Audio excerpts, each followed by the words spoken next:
Salut à tous et à tous les amis, on se retrouve pour la review de Monday Night Raw du 6 mars 2023, donc c'était le dernier Raw en date. Et pour ouvrir le show, donc on a eu le droit à un match entre Kevin Owens et Solo Sikoa. Donc Solo Sikoa qui est un des membres de la Bloodline bien évidemment. Au moment où je tourne cette vidéo on est jeudi, mais bon elle sera postée le vendredi je pense. Malheureusement pour ceux qui pour vous.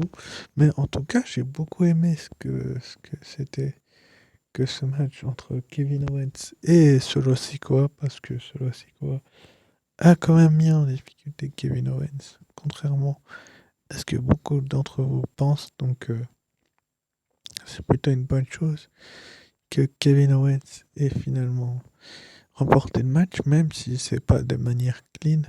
Bon, bref, on va pas passer au reste. On va se dire que Kevin Owens a eu une bonne victoire et va pouvoir se mettre sur les devants.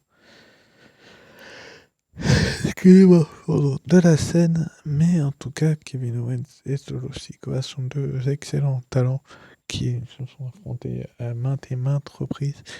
Mais bon, il y en a un petit peu marre, j'ai envie de vous dire que cette rivalité dure entre la Bloodline et Kevin et Sami, mais bon, on sait où ça va nous mener, donc il n'y a pas de quoi s'affoler, je pense. Mais bon, c'est comme ça. Ensuite, après, comme je vous ai dit, Solo Sikoa a gagné, puis on a eu une petite chose entre Kevin Owens et Sami Zayn. Enfin bref, on s'en fout un peu.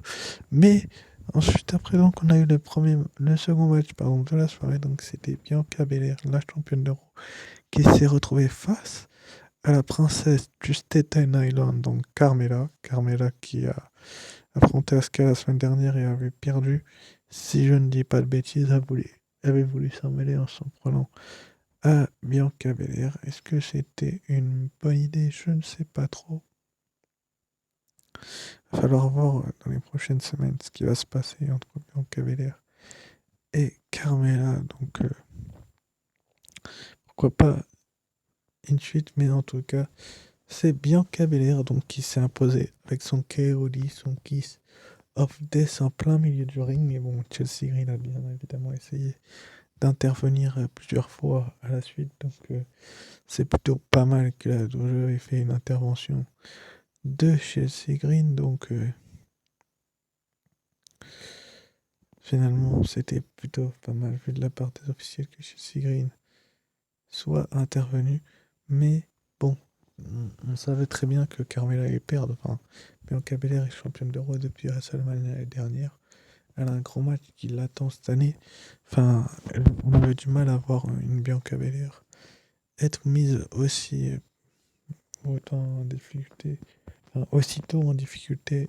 Donc finalement, Chelsea Green a voulu s'en mêler, etc., etc. Puis finalement, Asuka a débarqué et elle a craché son Green Mist au visage de Chelsea Green, qui a été aveuglé, puis ils ont quitté le ring. Et on a eu donc un face-à-face entre Bianca Belair et Asuka qui regardait le logo de WrestleMania. Donc on a vraiment hâte d'y être à ce WrestleMania, soit le 1er, soit le 2 avril prochain, pour voir une Bianca Belair et une Asuka se littéralement, excusez-moi l'expression, mettre sur la tronche, parce que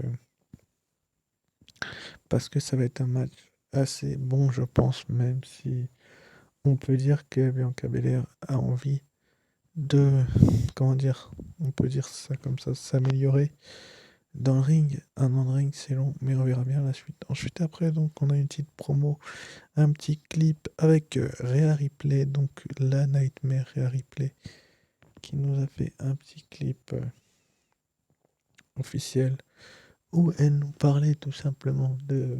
Comment je peux vous dire ça? De son match à WrestleMania, son adversaire, donc Charlotte Flair. Donc c'est plutôt une bonne chose que Rhea Ripley ait été mis autant en avant. Donc est-ce que Rhea Ripley a envie de faire ses preuves?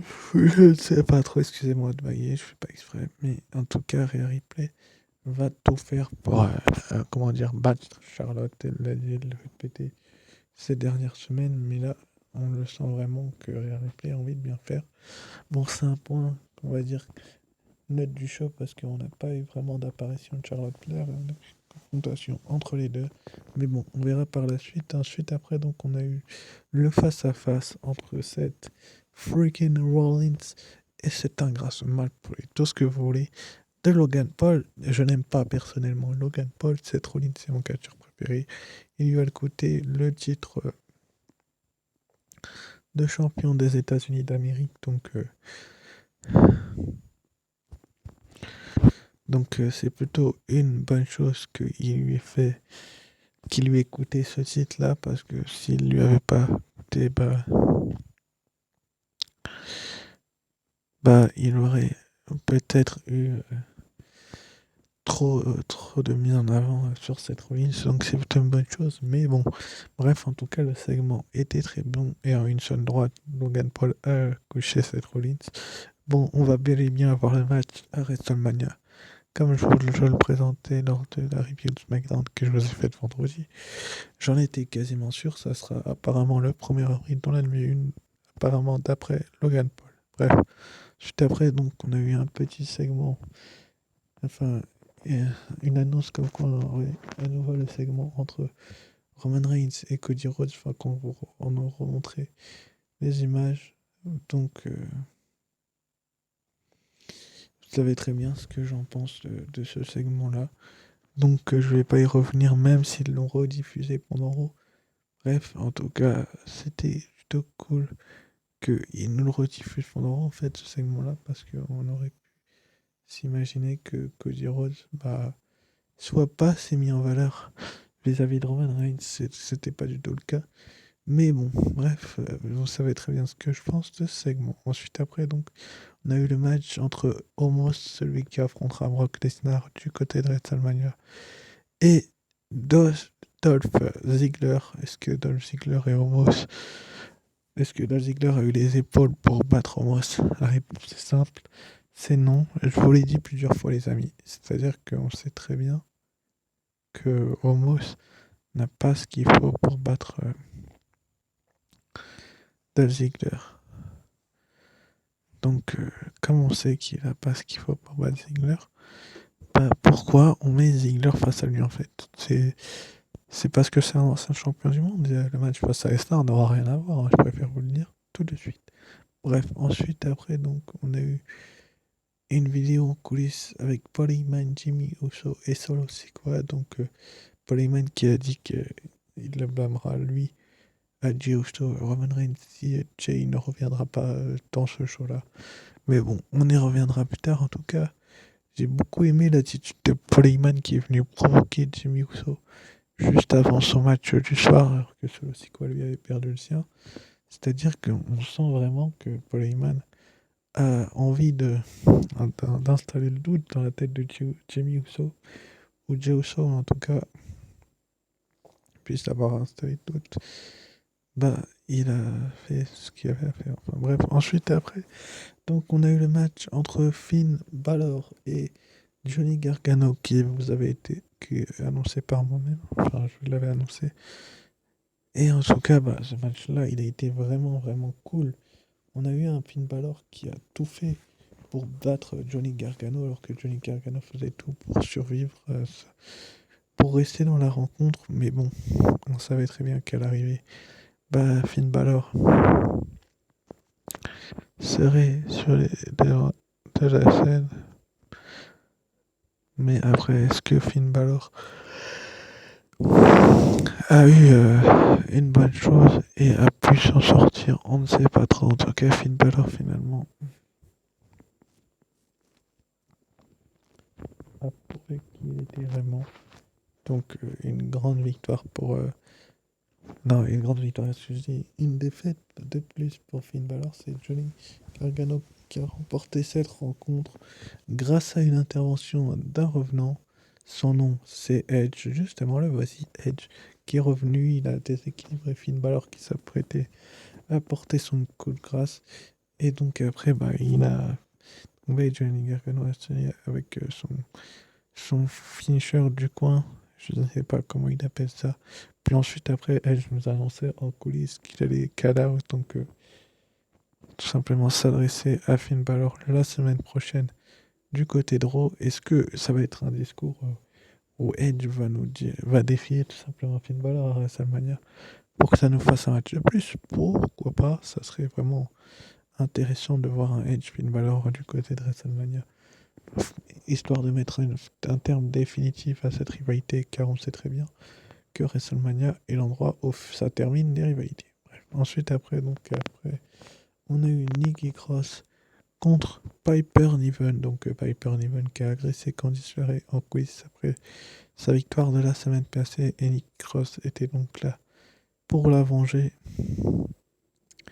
Est-ce qu'elle est parvenue à la venger? Je n'en sais rien. En tout cas, Nikki Cross et Piper Niven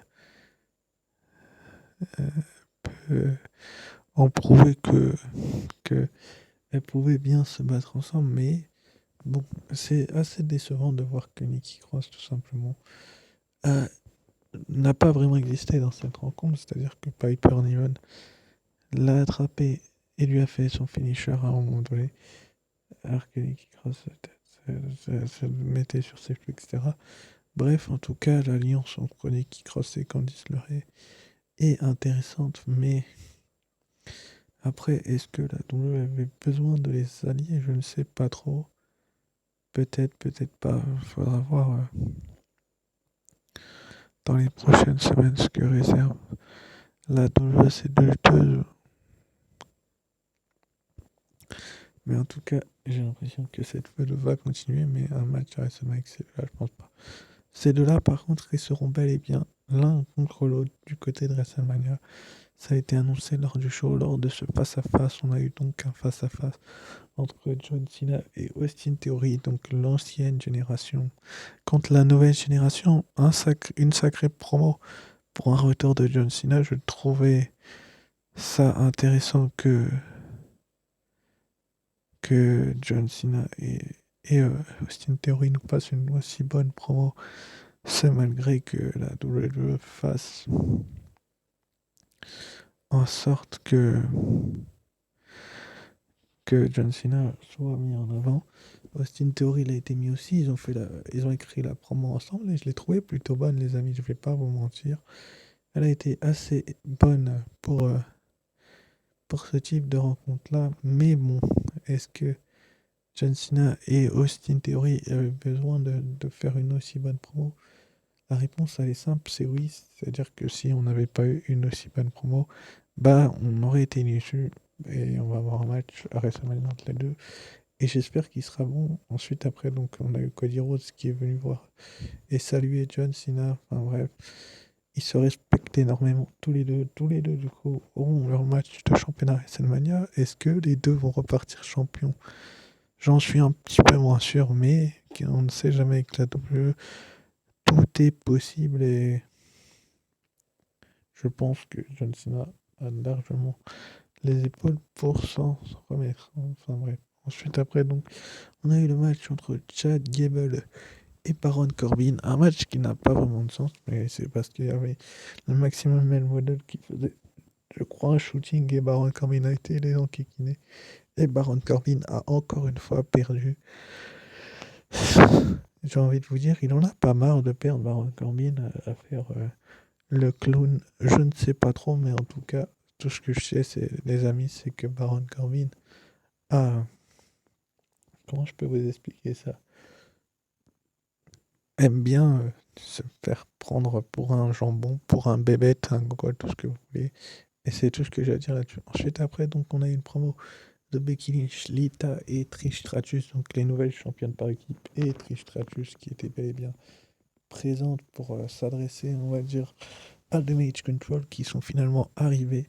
Donc Dakota Kai et Io Sky n'ont plus les titres et Bayley non plus.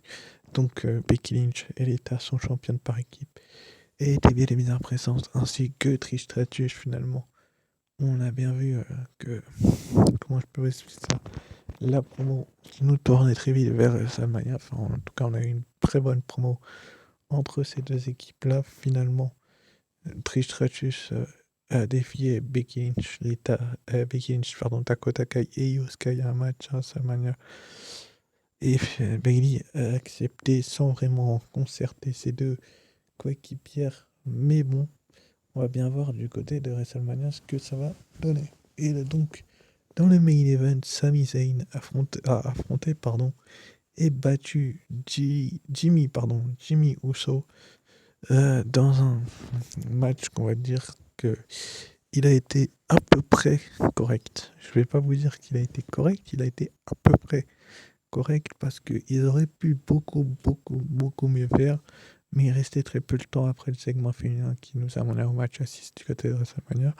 Mais en tout cas, j'ai trouvé qu'ils auraient pu beaucoup mieux faire avec ce match-là que Jimmy Uso, on va y arriver, a perdu, mais que la storyline n'avance pas vraiment parce qu'on n'a pas de présence de Kevin Owens du côté de Sami Zayn.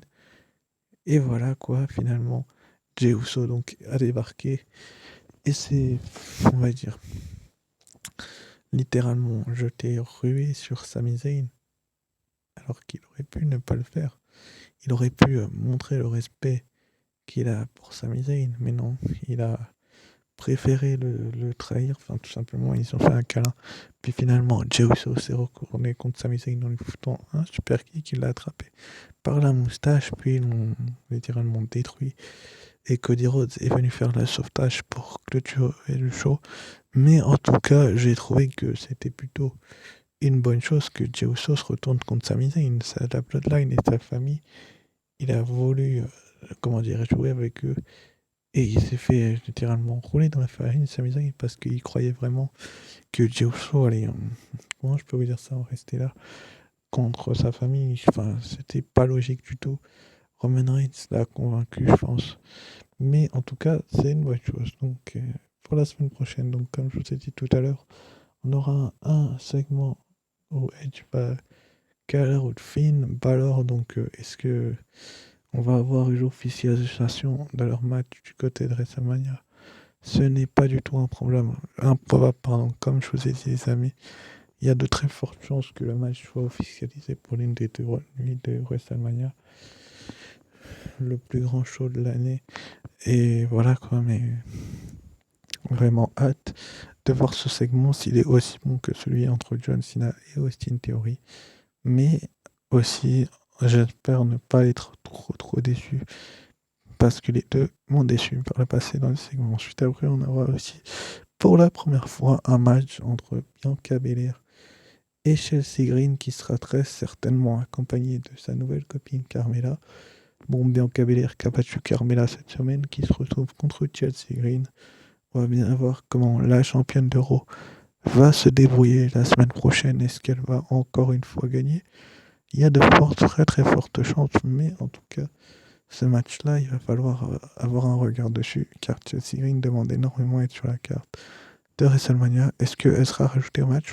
On verra bien. Ensuite, après, on aura aussi un match entre Elias et Bronson Reed qui a été officialisé après que...